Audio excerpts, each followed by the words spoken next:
Hey everybody, this is Tom, and this week's character is Zook the Badger Baron, the forest gnome barbarian berserker. This week's a bit different. It's a really hot day out today, so my window is open, which is right behind my microphone. So please forgive any weird noises or birds chirping or anything. So hopefully it won't distort the audio too much. But so Zook the Badger Baron, I had Gnome Week last week, so knowing the pattern, there will probably be another gnome winning in the very near future. But this was a fun challenge. The gnomes won a poll to see who would be the next, or which would be the next race that would win. I think the next one after gnome was drow, so we'll do another. I'll do another poll sometime soon. But I really like these theme weeks, and people seem to get revved up. I think once you find out, or you go into like the little niche characters and like off the beaten trail sort of things. I'm even thinking about doing like some class themed ones just to try to make sure that we get everybody. But people seem to really kind of come alive when they get to have their own more kooky little character represent. So yeah, gnome was a good challenge. The main concern, or the two main concerns I had with gnomes, was on top of whatever personality they have, how's the anatomy going to be any different from a normal human? And does it have to be really gnomish? Like, is there an overall gnomish motif? Kind of like when you think of dwarves, there's octagons and blocky shapes and hard edges and things, and elves are always swirls and vine shapes and things. And if there's something like that for a gnome, or there'd be a lot more forgiving with what you could get away with a gnome, as long as something seemed not too, too chunky or aggressive or anything with a gnome. But I'm not sure. There seems to be a lot of room for variation, especially in fantasy worlds where characters find stuff in puddles and under swamps and put it on. So there's not much that you have to be loyal to. As far as getting down like a cultural motif into the character, unless it's like an explicitly or if it points to an explicit aspect of the character, like if somebody was raised, if they were an elf and they grew up amongst elves and they were proud of being an elf, and that's just what they did, then yeah, you'd want to make them look like an elf. With the cultural stuff, same with dwarves. But if they're just like a random barbarian or a mercenary or someone who's a bit more chaotic like a berserker, then you can really kind of relax about stuff. They're just going to find things are going to break, things are going to get repaired, things are going to get stolen and nicked and dug out of volcanoes and put on. So it won't be too different. As long as it doesn't betray their class, then you should be pretty good. Other than that, the anatomy as far as this goes, I'm always checking in with the 5th edition player handbook and everything, just to make sure that I'm not breaking things too far. I'm definitely okay with taking things my own way, but it's nice to sort of see the precedent that's sort of been set with a lot of these fantasy characters and creatures. And it's one thing, like I like doing stuff really fresh and different, but there is a lot of, I think, expectation of people who, I mean, this is definitely like a D&D thing. These are for people playing D&D, and there's a sort of expectation that should be met, and there's nothing wrong with that at all. It's part of trying to deliver a product that any sort of client would be happy with. So I didn't want to break it away too much, but in this case, I basically just made a frailer human than I normally do. The bones aren't nearly as bulky, and then a larger head, and that was pretty much what I did. It's hard to say how it's different at all from just a human child, but there's going to be a lot of room for that sort of thing in fiction.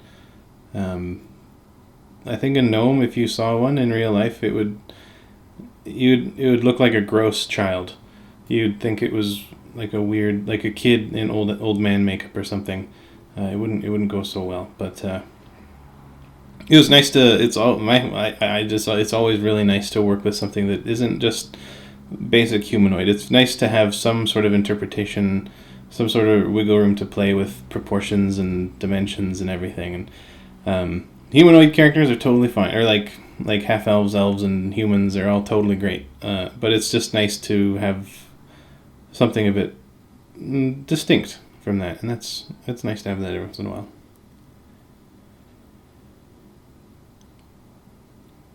Trying to build up some of the stuff via construction lines. It's always good. I say it every day probably in my life, is general to specific. Figuring out major shapes first and blocking it in little by little as you go. So starting off with something like the oval of the head and then finishing up with the teeth. It's pretty much as straightforward as it goes. A lot can be done with polygonal forms, blocky shapes.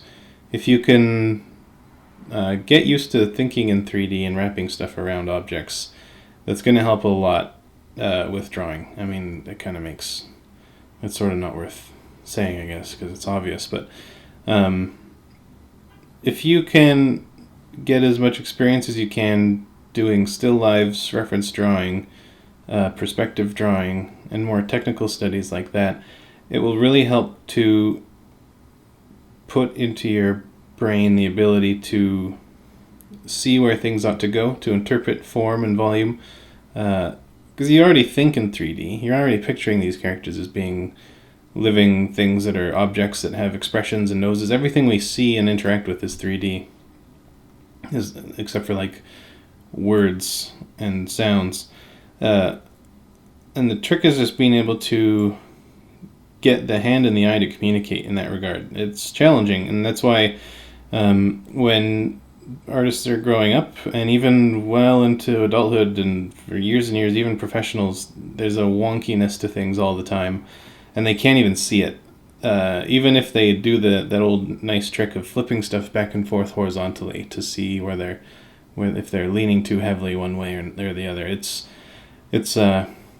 something that you will naturally develop an eye for if you do a lot of drawings that way. Like you see it in a lot of like drawing books for kids, where it's like everything being made out of cubes and cylinders and spheres and cones or whatever, and that is extremely beneficial, especially early on. And even any one of these drawings, actually I probably should do one where I'll just start off by doing it that way to show people, where I'll do it with cylinders and spheres and cones and just refine it and shape it and sculpt it out. That'd be worth doing, but yeah, getting the brain thinking in 3D, drawing spheres and drawing grids around it like a globe like latitude and longitude, or cylinders with grids, lots of things with grids around them. It'll give you that right sense of form and where things ought to go. And once you start getting that, you'll be able to put like the cheekbones in the right spot, the eye sockets in the right spot, fingers and hands in the right spot, and you'll just get a good sense of where things are going to be landing here. So putting in the muscular system, Zook is described as being strong for a gnome, and he's got a wiry frame. I'll go into his all the info I got here from Aaron. So my character's name is Zook the Badger Baron. He's a forest gnome barbarian, berserker, and he's 22 years old. I kind of imagine him as a tiny Mr. Furious from Mystery Men. Normally he's a little awkward, but when something pisses him off, he goes into a frantic, quick-moving rage, just like Mr. Furious. The thing where Mr. Furious jumps on things and just batters them frantically with his balled fist is exactly like how I see him going into battle. His hot head, short temper means that he's not the wisest, often leaping into the middle of things without heeding the risks, ignoring any plans from the group. Recently, he's gone on a vigilante streak, flipping out when he sees someone weak being intimidated, and his hot head means this happens often despite the consequences. He's not particularly tied to any specific ideals, but he's fiercely loyal to his friends, and everyone else can take a hike.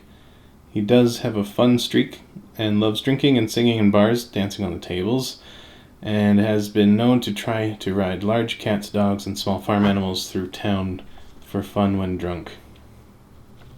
Physical description. He's about 3.5 feet tall, very skinny but not in a scrawny way. As a barbarian, he's very strong for a gnome, so I imagine him as a knotted, wiry build, where he's skinny, not bulked up, But what he does have is all tight muscle. Does that make sense? Yes, it does. He's got medium-length brown hair that's coarse and stands straight up on its own. He's got a coarse goatee, beard only. He usually has a few streaks of bluish war paint on his face, like in Braveheart, and unlike more barbarians, he's fond of wearing studded armor and boots, rough around the edges. Weapon-wise, he carries a few daggers and sometimes keeps his short sword handy, but his main weapons are a pair of spears, roughly broken so that each is about as long as a police baton. He holds them in the middle, one in each hand with the points down, and will stab wildly like a crazed serial killer with a knife. His history. While he's a forest gnome, he was actually raised by a family of humans. Being so small compared to everyone else, he got picked on a lot and developed quite the explosive temper. There is another similarity from this one and the last one with Dame Argus. She was also teased when she was young. Anyway, after finally leaving his village, he made his way as a bodyguard for some of the mob bosses in the city. They liked him since he seemed so inconspicuous and small. Eventually, he quit doing that, seeing himself becoming too much like the bullies of his past, and decided to become an adventurer. He and his party are more of the good-hearted mercenary types. Everyone has an angle and has to make a living, right? But his vigilante habits seem to pull them into unintentional pro bono troubles every now and then. I think that covers it. What I can think of. Let me know if you have any... Okay, so yeah, that's it. So that's his story. So, physical description, wiry frame. Usually when that happens, my mind immediately jumps to like a combination of Bruce Lee and Iggy Pop. As far as like this... Bruce Lee has like the healthy version of a really... not scrawny, but tight and small and healthy muscularity, like speed muscle they call it. And then Iggy Pop just has that good stringy kind of crackhead, gaunt, living skeleton kind of look, where you can see the anatomy as he goes. So anytime like they pose or move, you can see all the structures and forms underneath there, and that's always a good thing for drawing.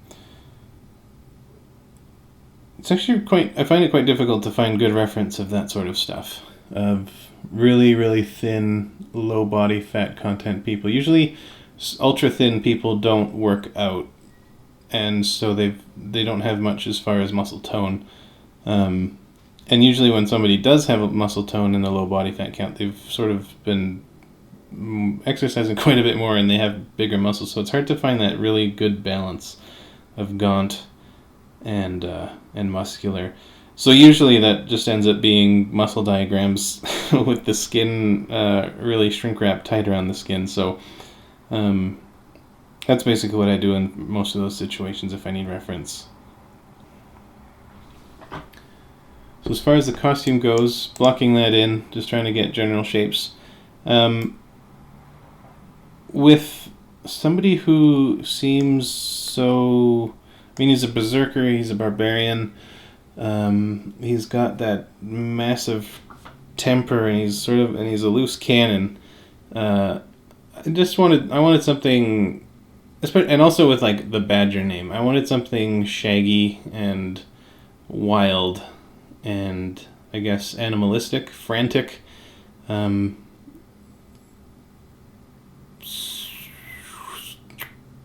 Can't think of any other fancy words for it.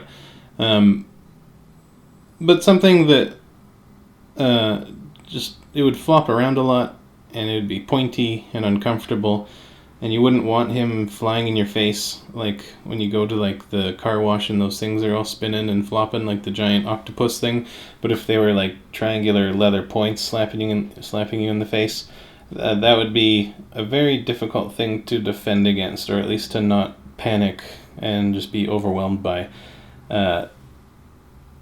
It's just a nice kind of savage look to him. I think that would have helped him quite a bit as far as what his role is, what his personality is. Somebody who's unhinged and openly violent. I think it worked well for him. So Here we are once again doing my frame. Always worth doing. I'm still sort of unsure about when exactly I want to even start doing it. Like, how tight do I need to make the character sketch and the costume sketch? I rarely need to go in and reshape the frame after I've drawn it in at this stage, which is sort of a good sign, but it's sort of weird. I've still got to make sure that I'm picking the right time to commit to it. I mean, it can always be changed, but it's a big part of all this is figuring out my process. We're trying to figure out something that's fast and effective. And so far this has been working out really well.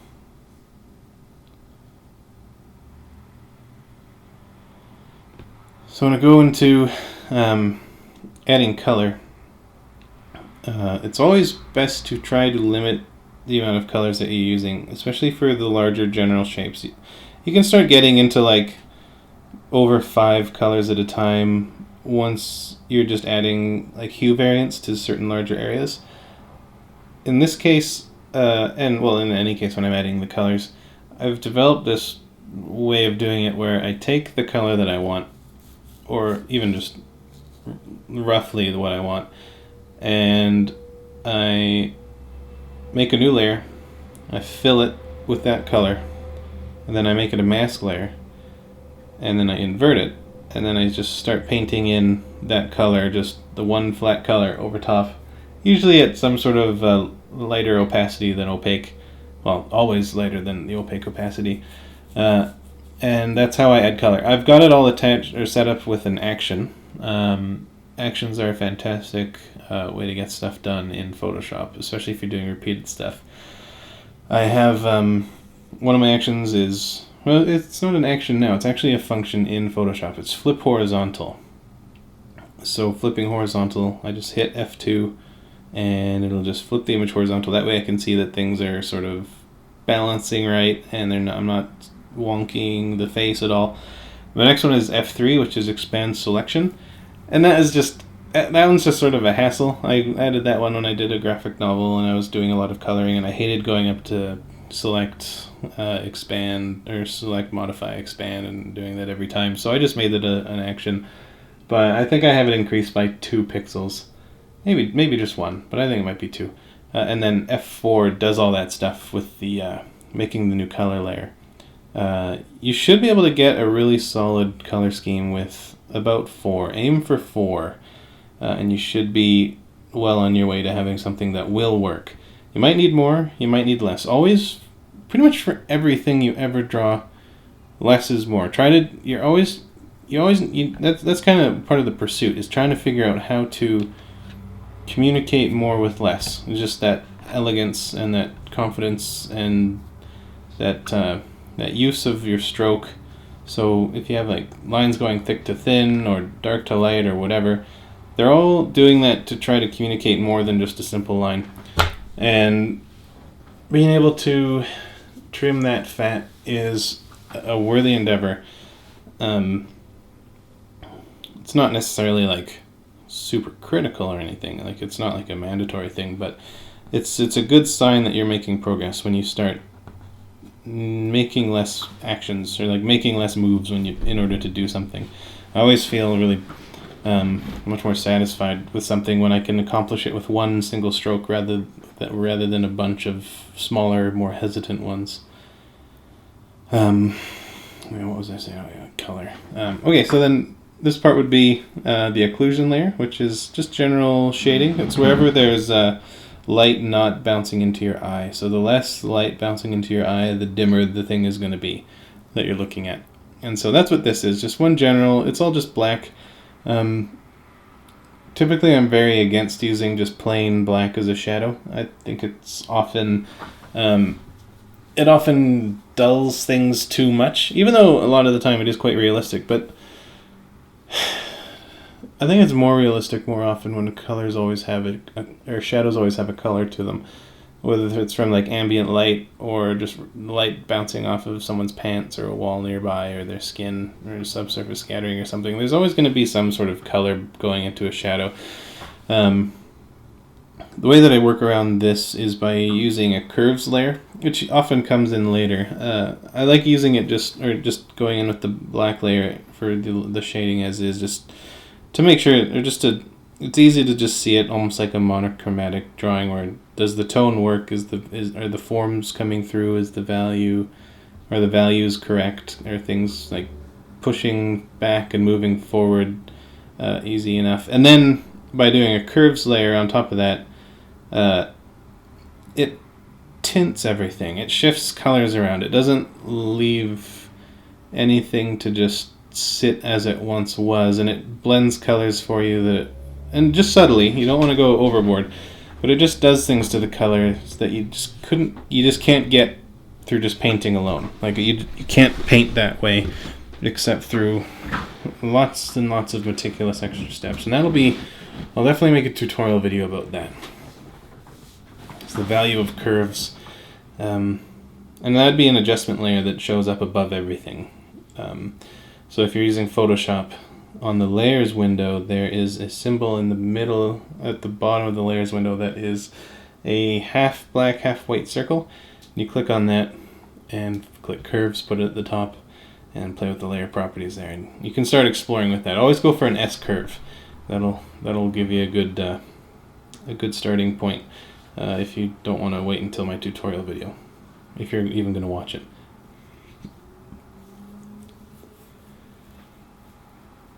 So lots of filling in.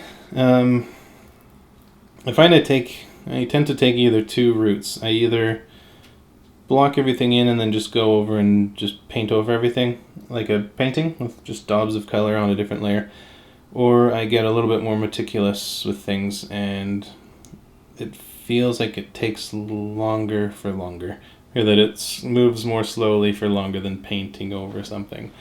When going over with the occlusion layer like this and just doing it, that's all stuff that kind of gets done as you go.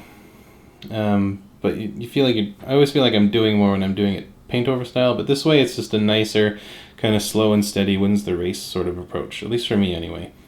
Where I'm doing all this work and it's not all looking like it will when it's done, but I know that this work isn't going to waste, and that all of the stuff that I'm putting in is going to end up getting used.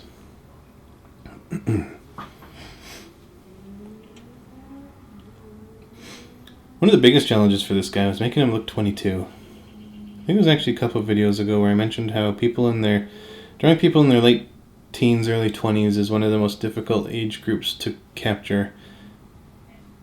I think basically 45 and up is pretty easy, and 4 and under you can make it look like that, but there's a lot of give and take. There's a lot of younger people that look more mature, a lot of people that look more immature.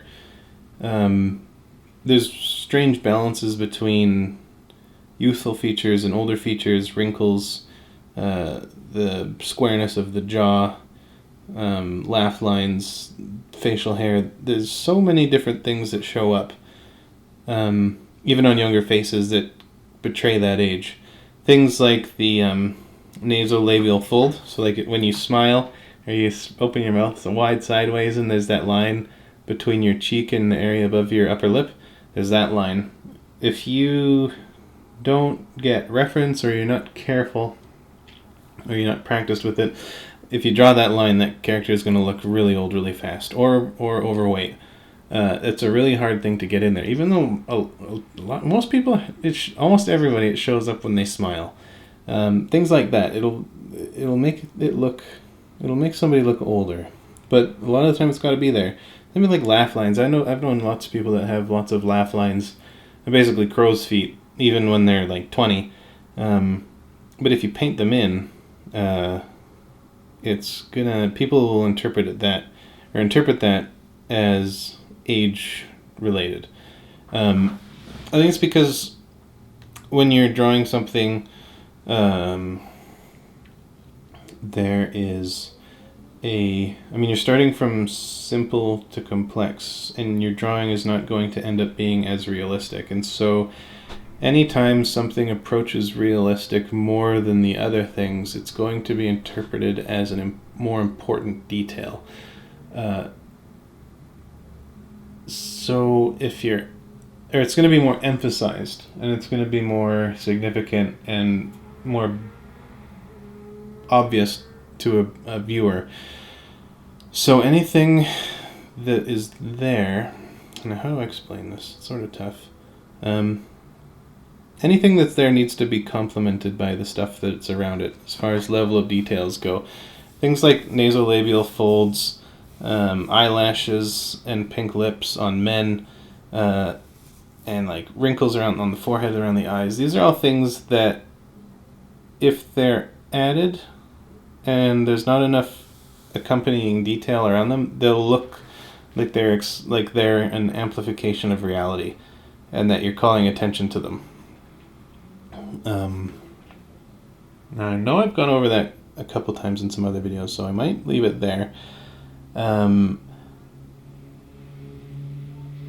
I think that sort of explains it. It is a difficult thing to explain, but let me just see. Yeah, I guess I can. Yeah, I'll leave it there.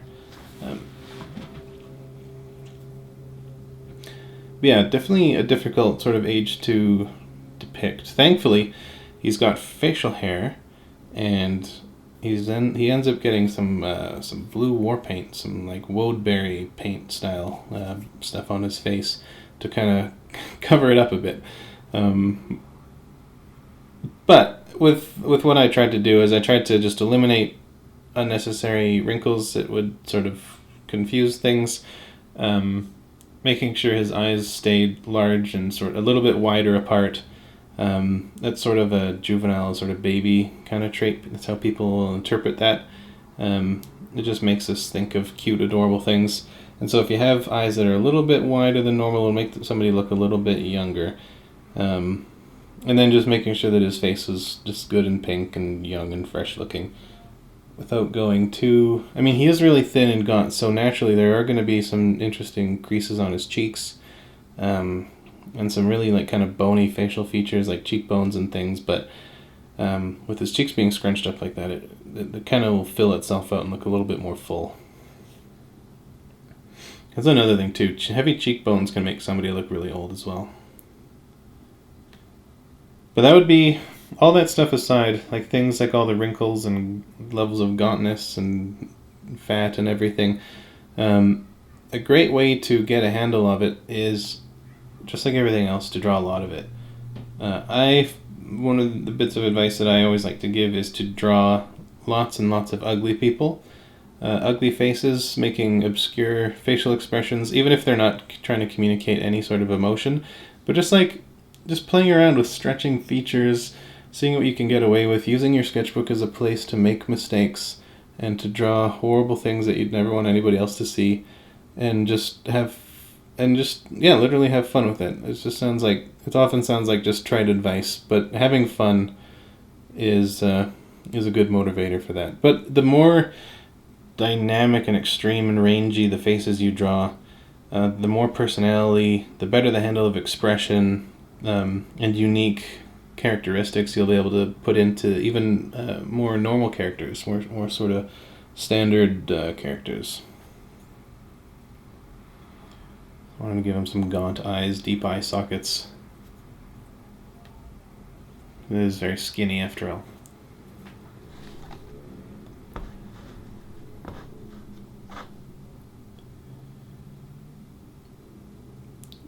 Yeah, another thing too is not lingering on things for too long. If it's not done, it'll always look not done, and you don't have to be like me, and you don't have to worry about forgetting to fix something and then never coming back to it and having it look wrong forever.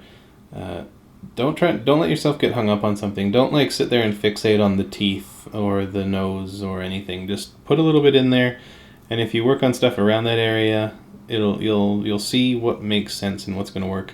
Or you go work on something else and then come back, and you'll have a little bit more experience. You'll be able to maybe have a fresh pair of eyes looking at it.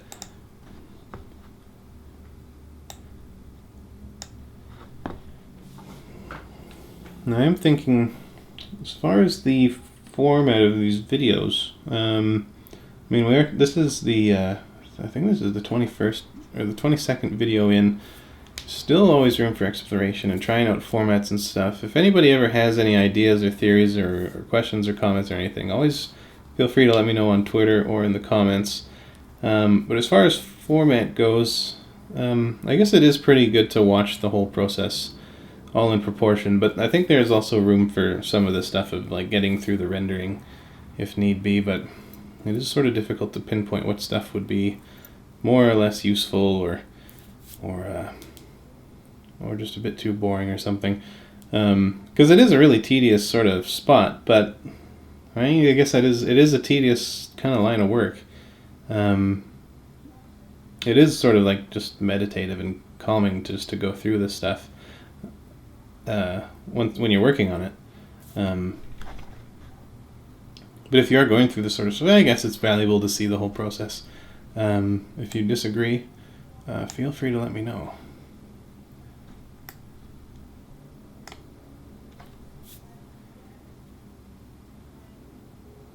A lot of the time it's just subtle stuff. And don't worry too much about having like really refined strokes. I like being able to see strokes and lines and blobs. To me, it's always so much more interesting to see somebody make something or to depict something clearly with fewer shapes or just obvious lines. Like things like John Singer Sargent. You go and look at his portraits and they have so much life and amazing vitality, and like you can tell what different types of fabric are. And then you look at him more closely and they're just blobs, just perfectly laid down blobs, perfectly chosen colors, and that's all there is to it. And that sort of stuff is extremely inspiring. It's just even to know that kind of power is out there, that it's possible.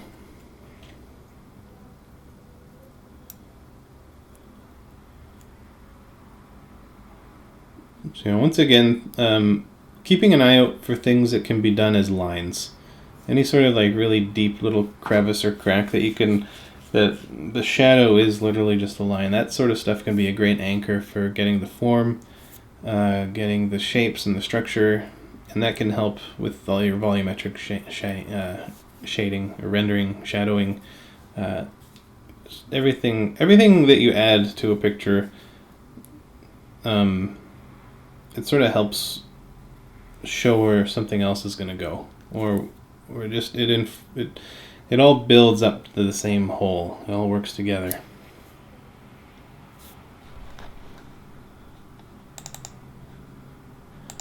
Okay, so I found I've got some new questions here that I haven't gotten around to yet. My document of questions is building, so if you guys ever ask me a question, I'll either answer it immediately or I will add it into one of these videos to answer. So one of the older ones is from Colin Kirkland. He says, I'd like to hear you talk about your art, what led you to art, and where your style comes from. So as far as talking about my art, well, that's what led me to art. I would say, well, the story that I remember is I was always into coloring books. And then my brother, who is 2 or 3 years older than me, when I started going to kindergarten, I finally got to see what he was doing, and I saw that he was doing drawings. And I knew what drawings were, but I didn't know that he was doing them or that anybody could just do them. At least not be like, it was just weird to see like that people could just do that now. And so I felt kind of encouraged to do it. So I started drawing, and I remember in kindergarten, I remember drawing a dinosaur. It was like a T-Rex, back when people thought of T-Rexes as being like upright with the big, weird, lumpy pumpkin heads. And I drew one foot, and it looked like kind of a standard kid drew it, or standard kid's drawing. And then I drew the other foot, and the toes were foreshortened. There was one stacked in front of the other. And I didn't know what I had done, but I knew that it was better than the other foot, and I couldn't really repeat it. Well, I mean, I could redraw the drawing by looking at it, but I didn't know what I had accomplished or why it was better than that one, but I knew that it was better, and I think that being able to see that difference of quality and in that sort of short amount of time, that there was something to be had about getting better, and it became interesting, and it was like a puzzle, and it was fun, and I just sort of started drawing there. As far as where my style comes from, a lot of it comes out of necessity. Most of what I would call my style has, I think, shown up in the past 5 years or so. Just out of needing to work under the clock, either at BioWare or on the graphic novel that I worked on. I learned a lot of painting techniques of just getting things done quickly, and figuring working with the software. Even just getting used to the Painterly style. I had this weird thing where I could do line art with flat cell shading stuff at home, but I couldn't do the Painterly style. But then at work I could do the Painterly style, but I couldn't do the cell shaded line art colored stuff at work. And then one day I was just painting something and I realized that I was doing it. And when I thought about how I was doing it, is that I wasn't thinking about how to paint or how to do a Painterly style anymore. I was thinking about how to depict the material that I was painting. It was a helmet. And it was just from thinking about the object rather than the process of making the object that set me free. And I was finally able to do this kind of Painterly stuff without line art, even though I do like to have a lot of line art. As far as artistic influences that I think show up a little bit here and there would be, every time I see an opportunity to try to emulate J.C. Leyendecker, even if it's just for a knuckle or a fingernail or something, I try to get it in there. He's my favorite artist, I'd say. J.C. Leyendecker. He was the one of, if not the original, Saturday Evening Post illustrators who did the covers for that. He was a huge inspiration to Norman Rockwell. Norman Rockwell actually used to stalk him and follow him around, and they eventually became friends. But yeah, he was fantastic. Mike Mignola is my favorite living artist, I'd say. I could rant and rave about Mignola. Everybody thinks that he's a super simple and cartoony artist, but I think he's actually one of the most realistic artists that's working today. He's just got it down to elegance now. He can with a few blobs of Sharpie ink on a white sheet of paper, he can draw wood or a mummified hand, and you can just tell exactly how it feels, how it smells, how it's lit, what color it is, how it would break apart in your hand, and in what way. And those are the few simple strokes. He is just an absolute master. The realism is all in your head. It's almost like writing, and you're reading the images, and you're getting just the most lush description in your head. It's just fantastic stuff. Ed McGuinness was a huge inspiration for me as far as anatomy, especially. His bodies are all largely same-ish, but they're fantastic. His muscular system knowledge is really great. I remember reading his Deadpool comics back in the mid to late 90s, and I just went over and over and over those when I was a kid. Joe Mad was also a really big influence on me. Those are a lot of the main ones. Things like Enki Bilal and Mobius is some of the European comic artists that had an influence on me count. And Gregory Manchess, but mainly just because of, I don't think it really shows up in my style or my work, but he's always been a reminder of getting things done with simple, elegant strokes, and I think that's a pretty good list. Those are usually who I remember. I know there's so many more. But I hope that answers that question, Colin. Okay, this one is sort of neat. Now I don't like to think about these too much before I dive in.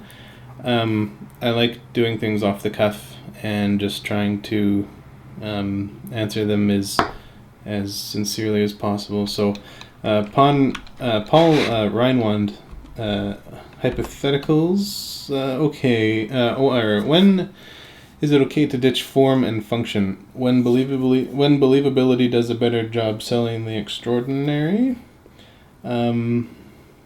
Believability is one of my favorite words.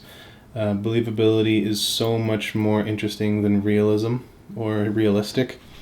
If something is believable, then you're doing your job. It tells a story. A human can interpret something. It allows for the imagination to keep it going or to work with it a lot easier than direct realism.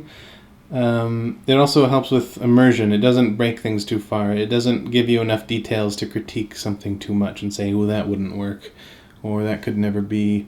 Believability is the benchmark over realism as far as my opinion goes. If anybody would like to know more about that or more specifically, then let me know, because that sounds like actually a really fun topic to go into. When is it okay to ditch form and function? That is a heavy deal. It's okay to ditch form and function. That kind of reminds me of one thing that I once told a student was anytime you have a design on like a creature and it's a design choice that you really don't want to let go, but you want it to be biologically feasible, to fit in, to have some sort of grounding, to be believable, just tell people that it's there because of sexual selection. Like massive ornate horns on a buck, or some kind of ridiculously over-the-top plumage on some sort of bird. You can pretty much just say whatever you want, as long as you can just say whatever it is. If you just say that it's part of like the mating ritual or mate selection, and that'll get you away with a lot of stuff. So that's when it's okay to ditch form and function. Well, it's not necessarily okay. Well, it is okay, but it is a big phony excuse. Ditching form and function.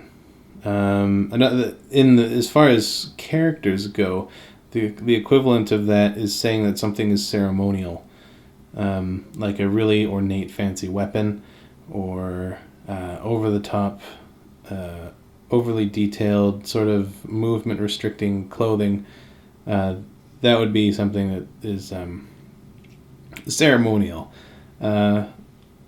Although, so that's sort of like the character version of just saying something is just there for sexual or as a result of sexual selection. But when is it okay to ditch form and function? I don't know if it's hard to say if you ever really are. I would imagine that if it's when a narrative aspect takes over, like if somebody has something that looks completely out of place on them or around them, then that could only justifiably be there if it was there as far as the story. Like, did they find an artifact that's actually from another planet? Then it will look nothing like anything that's been on that planet, if you want it to look alien.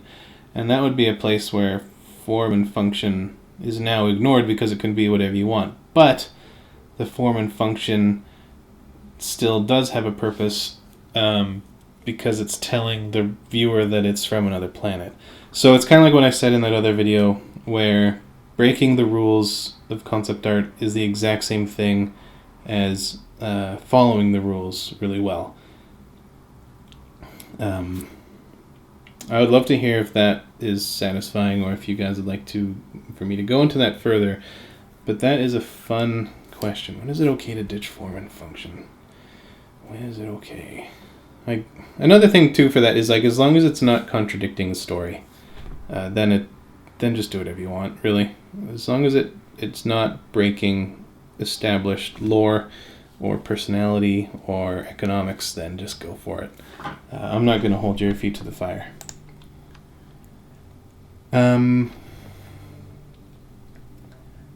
I skimmed over this one earlier in another video. Henry Clark asks, I'm sure you've said all characters are interesting or cool enough for you to draw. Why would yours be different? And he says that because I don't see myself anytime soon really drawing many of my characters. And my quick answer was that I know them too well. I know them too intimately. I know them too much. They're too precious to me, basically. It's the kind of thing where you don't want... It's sort of like how everybody will sort of describe themselves politically as being like centrist, rather than like leaning one way or another. It's because nobody is completely one way or the other. Everybody has different hues and tints and things that affect that are just a result of who they are, and it's really hard to pin someone down the more you know them, which makes things really tough. Because now when I see somebody else's character, I'm just making like quick off the cuff judgments and stereotypes and themes and images, and I'm going with my gut, and I'm going with what I know. I'm trying to find things from the real world, things from history, things from biology, or fashion or whatever that will fit this character, will communicate visually who I think this person is trying to describe to me. Or like when you read, or when you're trying to find, if you tried to figure out what your star sign was by reading all the horoscopes, you would, if you didn't know what you were assigned based on when you were born, and you just read all the Cancer and Taurus and Leo and whatever, you would be able to relate to every single one of them, because you're a three-dimensional human being with a personality and a soul, and you're living and you're thinking and you can sympathize with things, and you can always find a way to see yourself in that. But if you read a horoscope knowing what you are, then when you read the one assigned to you, you'll really think it. Like you'll really kind of lock it. You'll say like, well, yeah, that is me. Yeah, like now you've got that confirmation bias. So that kind of explains why. I think I just see them as, I mean, they're not particularly like nuanced or deep or anything, but there's so many things through their past that I liked about them, and things that happened to them that I would really want to show, but they wouldn't really be justifiable as features that would show up, and I'm okay with sacrificing that. I'm okay with not drawing my own and just sort of letting them live in my heart, and or my sketch pad or a sketchbook, and just like little doodles and things, just trying to sort of find little glimpses of them in there. So actually, now that I'm back to the drawing, I'm adding some more details here. So you mentioned he's got this blue face paint, or war paint. I hope he said blue. I thought he said, let me just double check. I'm pretty sure he said blue. Yeah, bluish. Okay, so I interpreted that as like a good thing from history would be like the woad berry paint, like the reference he mentioned was Braveheart. It was a blue dye from this stinky plant that was quite useful medicinally and whatever, but yeah, they use it for dyes and paints and stuff. It's actually one of the reasons why the tribes, or at least one of the tribes in northern England was called the Picts, which was based on the Latin word for painted. They were painted people because they would cover themselves with paint, and so that's like picture. We get that. That's where that's from. And so anyway, it was bluish. And I thought it would be a great opportunity, if he's got marks on his face, to go with the distinctive facial markings of a badger. So he's got these long lines down his face and on his ears that are just there to go in line with the nickname Badger. I wasn't sure exactly how thick to make this paint, if it was more like a grease paint, more like a mud. I didn't really trust any of the things I saw online of people with woad face paint to be like historically accurate or anything, so I just sort of pictured it as being something that would it's sort of like a flaky thin, something that was a paste when it went on. So as I aged it up a bit, I made sure that the edges were crumbly, and then in most of the parts where there would be the most flexion in his face would be where it would crack off. It's also clean around his eyes and his mouth. It always kind of drives me nuts whenever you see somebody in a movie who's like painted blue or green, like an alien, but the inside of their mouth is still pink, or like the area around the very inside of their eyelids. The inside of the eyelids, I get. Although there is makeup that covers that, I think. It would be nice to kind of hide that pink seam, but in the mouth, you'd think they'd have like some sort of like dye pill that would like kind of stain the flesh of their mouth for like an hour, just to kind of help keep that illusion real. But so yeah, wherever there was sort of wrinkles in the face, a couple spots where he might be like scratching like like the crack around his nose or something, just to kind of make it look like more like an actual material rather than just an aesthetic choice.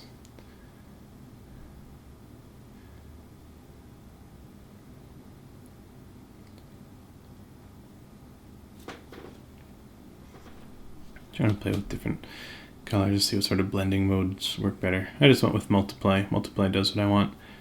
Enough to see the rendering underneath for the volume, and just so that it doesn't kind of flatten things out, and that I also don't have to render the paint as well. Whenever I'm looking at old paintings, I always think how much of a nightmare it would be to paint like ornate tapestries or fancy lace work or stuff where there's a lot of different like materials overlapping, like gold, silk, and red velvet, and because there's like all these little thin lines that are rendered, but it just seemed like a total nightmare. Although I'd imagine that they would do big chunks of like, say, like the red velvet, and then if there's any like thin gold stuff, they would just paint that on top. But keeping track of a lot of that stuff, especially when you get into like floral patterns, it just seems crazy. Seems like a lot of work. Thankfully with digital we don't have to do all that kind of work. So from tonight, Drax Kroner asked, why do the R&D fantasy series? What's the drive behind it? There's a bit behind it. When I was teaching, I had this one really good day right at the end, and I was going and I was showing some students how I had done something, and they were asking me lots of questions about the technical process, and I remember explaining how I use my color layer setup and the curves and why they work, and it was a really good thing. And I realized that I would like to explain this stuff to people, but it would be nice if I could give people a general idea of something and then have maybe some videos that they could watch that would go into more specifics. And I always feel really awkward when I repeat myself, even if it's to totally different groups of people. It's a really weird, irrational thing. So I thought if I could just have like a YouTube channel where I could just recommend they watch videos. I mean, I wouldn't want to just be like, all right, where's the class? Go watch a video. But if it was there to augment what I was teaching, I mean, I still have to make a bunch more tutorial I've got one tutorial video, but I am going to be making more. And so that sort of emerged from that. Now, I just finished a graphic novel, and I kind of had that feeling where I was just bored now. I tried, once I was done, I was like, I'm going to take some time off, I'm going to play Minecraft and just vegetate, and I played it for a couple hours, and I was just totally just bored by it. The book was so stressful and so much hard work that once I was done it, I had developed like a higher tolerance for work, and I wanted it more. I wanted to be busy. So I took that, and then on top of wanting to make videos for teaching, I was also doing a concept art character design project with another group of students, and I was really enjoying my time doing one-on-one talking with them about their character designs that they were working on.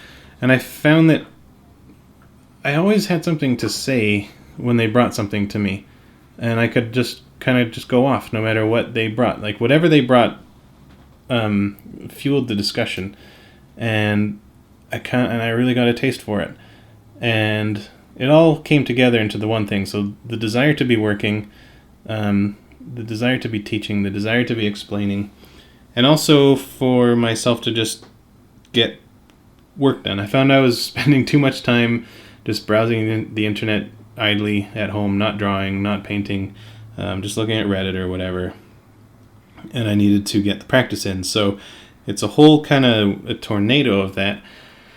Now, after that, it became I wanted something to draw, and I was going to be drawing. Now, if it was left up to me and what to draw, I would just give up. I'd get bored. Everything would start looking really samey as I kept falling on the same ideas and what I wanted to draw. And I would also have no one that I wasn't accountable to anybody, and so I didn't have to worry about disappointing anyone. So by having this lottery set up for it, it's a really good way to ask people what I should draw, and then be given stuff that I wouldn't have thought of, stuff that often I wouldn't want to draw, but that by facing the challenge, it's increasing my brain and my skill, and people are learning, I'm hoping. I've heard from quite a few people how much they like the videos, and that really means a lot to me. And that's more or less where it came from. And the idea of even just giving away free art like this, I thought was really fun. People don't really get to have this kind of stuff very often, and I wish I could do more. But I don't have the time, and I'd have to. But it seems like it's just people really like it now, and it's a lot of fun, and I'm committed to doing it for quite a while. So,